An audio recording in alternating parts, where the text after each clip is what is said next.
Application of HSB principle. अच्छा, first of all इसका जो प्रिंसिपल है वो क्या है, फिर इसकी एप्लीकेशंस क्या हैं। तो यहाँ पे प्रिंसिपल में है कि हार्ड एसिड्स जो होंगे वो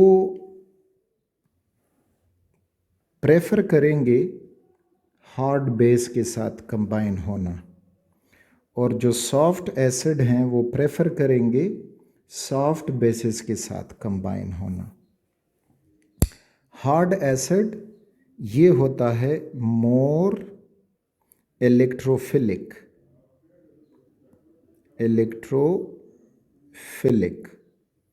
और जो हार्ड बेस है वो है लेस न्यूक्लियोफिलिक। यानी एक साइड पे ये इलेक्ट्रॉन लेना चाहता है आसानी से, दूसरी साइड पे ये इलेक्ट्रॉन बेस नहीं देना चाहता आसानी से। तो इस तरह से एक मोर है दूसरा लेस है, तो दोनों बैलेंस हो जाते हैं। तो hard acid prefer to combine with hard bases. दूसरी तरफ soft acid prefer to combine with soft bases. ये जो है लेस इलेक्ट्रोफिलिक होता है, दिस इज लेस इलेक्ट्रोफिलिक। लेकिन जो सॉफ्ट बेस है वो है मोर न्यूक्लियोफिलिक। तो लेस और मोर जो वांट है वो बैलेंस हो जाता है। तो इन दोनों में ये जो है शॉप का प्रिंसिपल है कि हार्ड हार्ड से कंबाइन होगा, सॉफ्ट सॉफ्ट से कंबाइन होगा। तो इस प्रिंसिपल को हम इससे सेंटेंस से अपनी जहन में याद रख सकते हैं। Hard acid is friend of hard base and soft acid is friend of soft base. तो ये बस प्रिंसिपल साथ में आप इस तरह से याद रख सकते हो। नेक्स्ट पॉइंट, हार्ड एसिड और हार्ड बेस की कंबाइनेशन से आयोनिक बॉन्ड बनेगा। दिस इज ए पॉइंट, क्योंकि हार्ड एसिड के साथ वैकेंट डी ऑर्बिटल्स होते हैं जिसमें हार्ड बेस अपने इलेक्ट्रॉन दे सकता है, जबकि सॉफ्ट एसिड और सॉफ्ट बेस में जो बॉन्डिंग नेचर होगी वो प्रीडोमिनेंटली कोवेलेंट होगी। कोवेलेंट बॉन्ड यहाँ पे बनेगा, एक ये पॉइंट। ठीक, hard acid hard base ionic bond बनाते हैं, उनमें कंप्लीट ट्रांसफ़र ऑफ इलेक्ट्रॉन के चांसेस हैं। और सॉफ्ट एसिड और सॉफ्ट बेस कोवेलेंट बॉन्ड बनाएंगे, उनमें सिर्फ शेयर ऑफ इलेक्ट्रॉन के चांसेस मौजूद हैं because of the hardness of the acid and because of the softness of the acid. पहला एप्लीकेशन इसमें स्टेबिलिटी ऑफ कम्प्लेक्सेस। अगर हम देखें AgI2 नेगेटिव और AgF2 नेगेटिव, जो सिल्वर और आयोडाइड का जो कम्प्लेक्स है वो एक स्टेबल कम्प्लेक्स है, और सिल्वर और फ्लोराइड का जो कम्प्लेक्स है that is unstable. Stable mean कि ये रूम टेम्परेचर दूसरे टेम्परेचर पे ख़ुद को एग्जिस्ट कर सकता है, और ये एग्जिस्ट नहीं होता, जल्दी डिकम्पोज हो जाता है वगैरह वगैरह। इस किस्म की स्टेबिलिटी की बात कर रहे हैं। अब ये क्यों हो रहा है? यहाँ पे जो Ag है, Ag आयन, ये एक हेवी मेटल है, और हेवी मेटल आयन जो होते हैं दे आर सॉफ्ट एसिड्स। इधर भी Ag है और वो है सॉफ्ट एसिड। दूसरी तरफ यहाँ पे आयोडाइड आयन है, और आयोडाइड आयन अपने इलेक्ट्रॉन जो मोर न्यूक्लियोफिलिक है, इलेक्ट्रॉन डोनेशन प्रॉपर्टी इसकी ज़्यादा है क्योंकि ख़ुद लेस इलेक्ट्रोनेगेटिव है, तो इस वजह से ये सॉफ्ट बेस हुआ।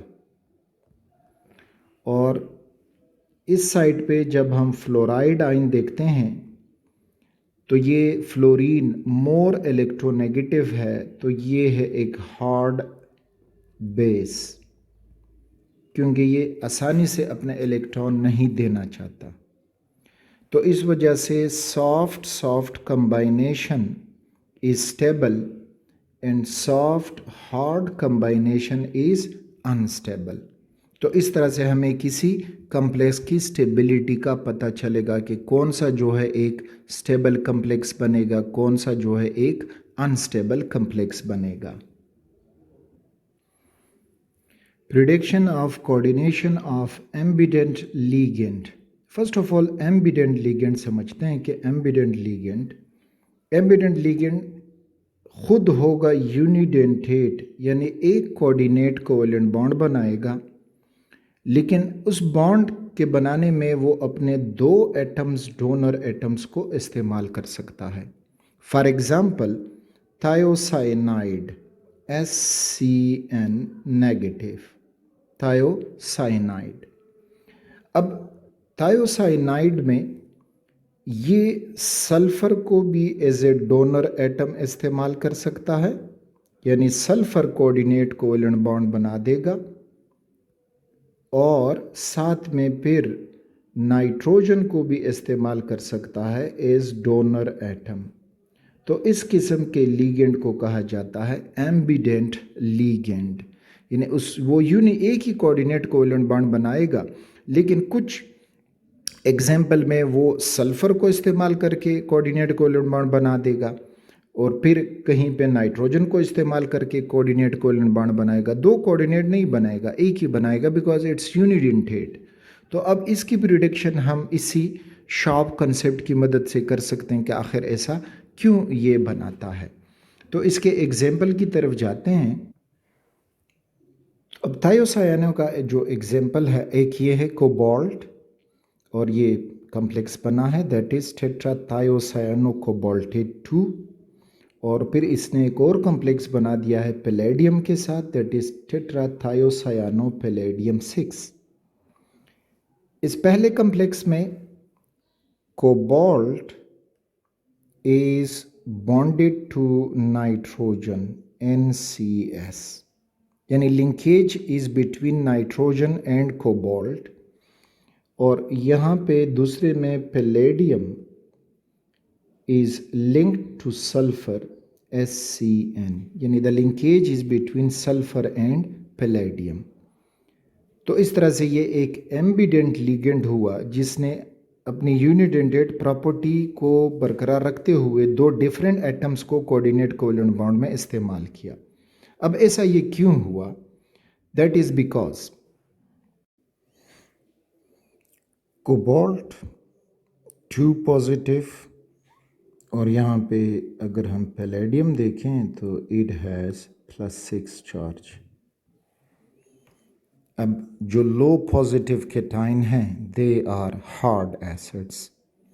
तो ये है हार्ड, और पैलेडियम +6, अब इसके ऊपर हाई पॉजिटिव चार्ज हैं, सो इट इज़ सॉफ्ट एसिड. अब इस लिगेंड में अगर हम देखें, nitrogen is more electronegative and sulfur is less electronegative. तो more electronegative nitrogen is a hard base, और अब sulfur is a soft base. तो hard acid के लिए nitrogen as a donor atom act कर रहा है. So hard combination is stable. और पैलेडियम जैसे सॉफ्ट एसिड के लिए soft base as a donor atom हुआ, तो इस वजह से सॉफ्ट कम्बाइनेशन इज स्टेबल. तो ये था phenomena for the ambient ligand, जो यूनिडेंटेट होता है लेकिन दो एटम, डोनर एटम इस्तेमाल कर सकता है सामने वाले एसिड को देखते हुए. Third principle of predicting feasibility of A reaction. यहाँ पे एक रिएक्शन हो रहा है लिथियम आयोडाइड और सीजियम फ्लोराइड के माबेन. उनसे बना लिथियम फ्लोराइड और caesium fluoride, caesium iodide, sorry, this is caesium, iodide. अब अगर हम और रिएक्शन को देखेंगे तो ये डेल्टा एच इसकी इंथैल्पी जो है नेगेटिव है, मीन्स कि इट इज़ एक्सोथर्मिक। इस एक्सोथर्मिक रिएक्शन से हमें ये पता चलता है कि both the reactant were unstable, और अनस्टेबल होने की वजह से दे वर ऑफ हाई एनर्जी। और अब जो प्रोडक्ट बन गए हैं ये हो गए हैं लो एनर्जी के, क्योंकि उन्होंने एनर्जी रिलीज़ की और इस तरह से हो गए हैं स्टेबल। तो अब हमें इससे क्या पता चलेगा कि आखिर ये ऐसा क्यों हुआ? तो ऐसा यूँ हुआ कि अगर हम लिथियम को देखें, it has a smaller size and iodide has a larger size. जो स्मॉल साइज होते हैं electrophile, they are hard acids, और आयोडाइड लेस इलेक्ट्रोनेगेटिविटी की वजह से ये हुआ सॉफ्ट बेस।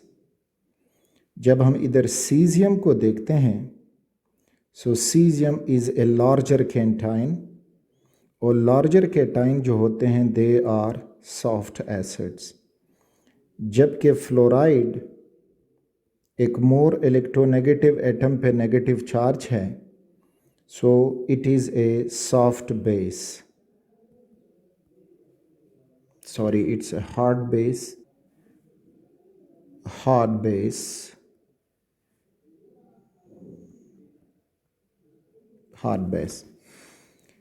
तो यहाँ पे हार्ड एंड सॉफ्ट कंबाइन थे, दे वर अनस्टेबल, और यहाँ पे सॉफ्ट और हार्ड कंबाइन थे, दे वर अनस्टेबल टू।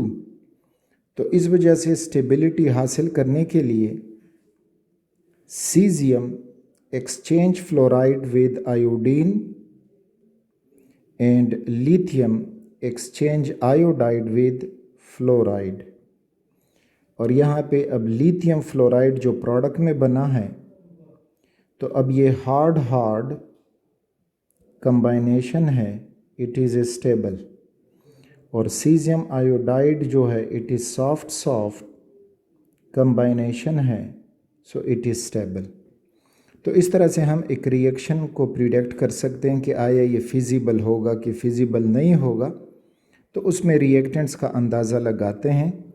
अगर वो हार्ड सॉफ्ट कंबाइनेशन रखते हैं, दे विल बी अनस्टेबल, और इस तरह से ये रिएक्शन फिजिबल होगा। इन द सिमिलर वे एक और रिएक्शन हम समझते हैं, this is between mercury fluoride and beryllium iodide. और ये जब रिएक्शन हो के प्रोडक्ट दे जाते हैं, साथ में द रिएक्शन इज़ एक्सोथर्मिक। तो एक्सोथर्मिक रिएक्शन से अगेन हमें ये पता चलता है कि the reactants were unstable and the products are stable, जबकि एंडोथर्मिक रिएक्शन में उलट होगा, रिएक्टेंट स्टेबल होंगे, प्रोडक्ट अनस्टेबल होंगे। तो इस वजह से रिएक्टेंट्स को हमने एनर्जी देने होगी, उनको हाई एनर्जी बनाएंगे ताकि वो प्रोडक्ट बना दें, और वो ज़्यादातर नॉन स्पॉन्टेनियस होता है, लेकिन एक्सोथर्मिक रिएक्शंस स्पॉन्टेनियस होते हैं। अगेन इसको अगर हम देखते जाएंगे तो हमें ये मिलेगा कि mercury with a+2 charge and beryllium with a+2 charge. Beryllium second group का मेंबर है, तो इसका साइज़ जो है वो छोटा है, दिस इज़ फॉर बेरिलियम, और जब 2 पॉजिटिव चार्ज उस पे ऊपर आया तो वो मोर साइज़ में छोटा हो जाएगा। मरकरी जो है ये ट्रांजिशन मेटल में जो हमारे पास थर्ड ट्रांजिशन सीरीज़ है वहाँ पे आपको मिलेगा।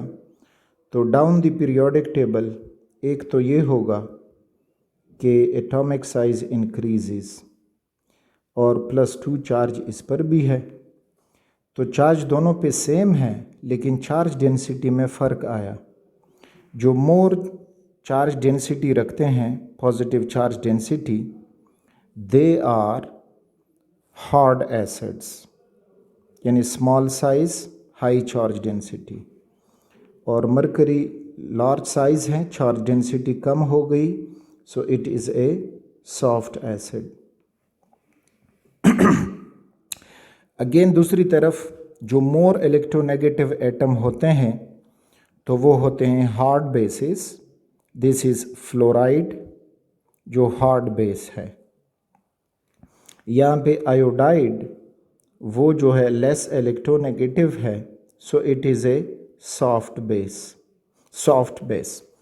तो अब अगेन यहाँ पे सॉफ्ट हार्ड कंबाइनेशन है मरकरी फ्लोराइड में, और यहाँ पे हार्ड सॉफ्ट कंबाइनेशन है बेरिलियम आयोडाइड में। So this is an unstable combination. In order to get a stability, Hg, the soft acid, prefer to combine with soft iodide base, and beryllium, the hard acid, prefers to combine with hard base fluoride. तो इस वजह से ये reaction feasible है और exothermic भी है। So this was about the feasibility of a chemical reaction with the help of the hard soft acid base concept. Fourth application में इसको सिम्बियोसिस टर्म्स दिया गया है जो बायोलॉजी में ज़्यादातर इस्तेमाल होता है। सिम्बियोसिस टर्म में अब यहाँ पे आप देख सकते हैं कि एक पॉजिटिव सेंटर है and it is surrounded by soft ligands. दूसरी तरफ एक पॉजिटिव सेंटर है but it is surrounded by hard ligands. यहाँ पे ये दो लीगेंड हैं और इनको चांस है कि वो बॉन्ड बना दे। तो अब सिम्बियोसिस में ये होगा कि a hard ligand will prefer to bond with a center surrounded by hard ligands, और जो soft ligand है it will prefer to bond with a center surrounded by soft ligands। तो again soft interaction, hard interaction हमें मिल रहा है। तो इस किस्म के फिनोमेना को सिम्बियोसिस केमिस्ट्री में कहा जाता है। अब इसमें एक एग्जाम्पल समझते हैं कि एग्जाम्पल हमें ये मिल रहा है जिसमें अगर हम देखें तो इधर BH3F एक कम्प्लेक्स है, यहाँ पे BF3H एक कम्प्लेक्स है। दोनों में डिस्प्लेसमेंट हो गई, BH4 एक स्टेबल कम्प्लेक्स बना और BH4 और BF4 वो एक और स्टेबल कम्प्लेक्स बना। अब आखिर ऐसा क्यों हुआ? तो हमें यूँ दिखाई दे रहा है कि जो फ्लोराइड आयन है उसने BH3 को छोड़ के BF3 से मिक्स हुआ और हाइड्राइड आयन ने BF3 को छोड़ के BH3 से मिक्स हुआ। अब ये इसलिए हुआ कि फ्लोराइड आयन ये एक हार्ड बेस है और हाइड्राइड आयन एक सॉफ्ट बेस है। तो सिम्बियोसिस में हार्ड बेस उस जगह को प्रेफर करेगा which is surrounded by hard basis, और जो सॉफ्ट बेस है लीगेंड है वो प्रेफर करेगा एक सॉफ्ट सेंटर जो सराउंडेड बाय सॉफ्ट हो। तो इस रिएक्शन में भी ऐसा ही हुआ। फ्लोराइड आयन ने BF3 के साथ मिक्स होके बना दिया BF4 नेगेटिव, और hydride which was a soft base उसने छोड़ के BH4 से कम्प्लेक्स बना दिया। So this type of phenomena is known as symbiosis.